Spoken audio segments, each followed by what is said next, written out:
Tambia kemoto akirete gari kure.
As you know, many of our mother tongues are also disappearing. And you know, even where you have come from, you know that those languages are disappearing. And we should be the people now as universities to ensure that those knowledges are preserved and that they continue in perpetuity. So we are here as a university to ensure that happens. And the challenge we have been given by UNESCO of 10 years, I'm sure in 10 years' time, we will have done a lot and we will have achieved a lot in that area. I want to say as a university, we have taken that challenge and we will start now planning how we can deliberately incorporate indigenous knowledge, our mother tongues, in our curriculum. And starting with the Department of Humanities, as is supposed to be handling these things, we will now start discussing, we'll have a conversation on how to start making our mother tongues part of our curriculum. And also how also to preserve the knowledge and how to gather the knowledge, the indigenous knowledge that is there, so that then we preserve it for generations to come.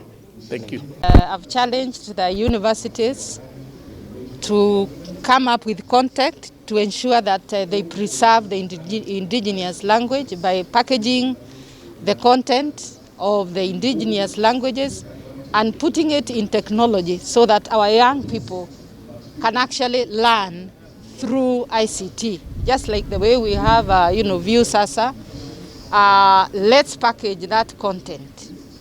And the universities are capable of doing this because we are losing our languages.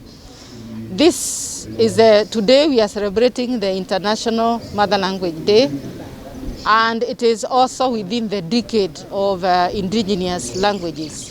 UNESCO has set apart 10 years, decade from 2022 to 2032.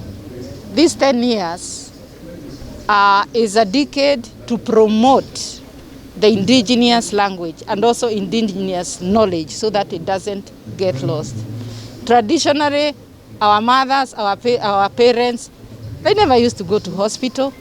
They knew if a child has measles, there's a certain tree. So that knowledge is getting lost. And we can package it now so that it doesn't get lost because it is gold, Indigenous knowledge is something that is very precious. It should not disappear. So indigenous languages or languages of our mothers, we should not forget them. And the universities have an opportunity to use technology in teaching, different languages. So I think also our institutions also should ensure that our children don't unlearn the language that they have. We should encourage them to speak their languages so that they don't get lost. Lugha ya mama. Lugha ya mama ni lugha ambayo inabidi tuirudie na tuienzi. Kwa sababu lugha hiyo inaleta jamii pamoja. Lugha hiyo inaleta kujitambulisha wewe ni nani, na ukiona hata wakati huu naambiwa usijitambulishe unatoka wapi. Sasa hiyo ni njia moja wapo ambapo unajaribu kuiua, lakini ukihamasisha kutoka kwa watoto wadogo kwamba wakapate kujijua na kujua lugha yao, huwa kuna ile hali ya kujisikia kweli niko na identity, natoka wapi.